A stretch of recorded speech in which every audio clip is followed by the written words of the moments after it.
I'm in the commercial kitchen today. It's my first time working in the kitchen since we got the air conditioner, and it's really a big game changer when you're working with chocolate because hot and cold have huge effects on chocolate. So when I'm tempering the chocolate, I'm heating it and cooling it, heating it and cooling it. So I'm stabilizing fat crystal number 5. That's the one that I want.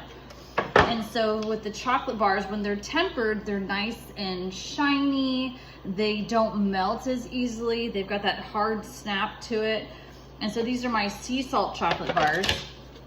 And so before we had an air conditioner, I was making chocolate at night. So like around 10 or 11 o'clock at night, coming in when it had cooled off enough and then making chocolate. Because if you're trying to make chocolate in the subtropics anytime during the day, then it's going to be a real struggle with the tempering process. And a lot of times you'll get these kind of swirly marks on the chocolate with like these little fat bloom patterns on it.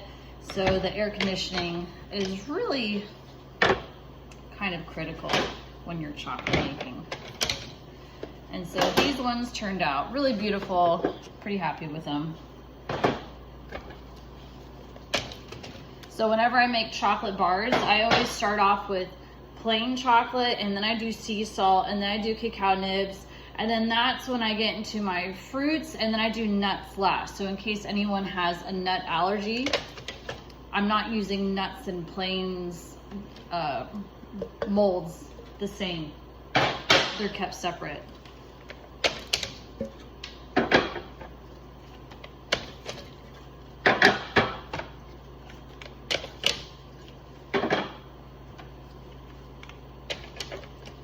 And then when I take the chocolate bars out of the freezer, the molds are kind of cold. And so I have to wait for them to come up to room temperature before I can pour the chocolate again. Because if I pour chocolate into molds that are a little bit cold, then you'll get the fat bloom, the kind of the marble discoloration again.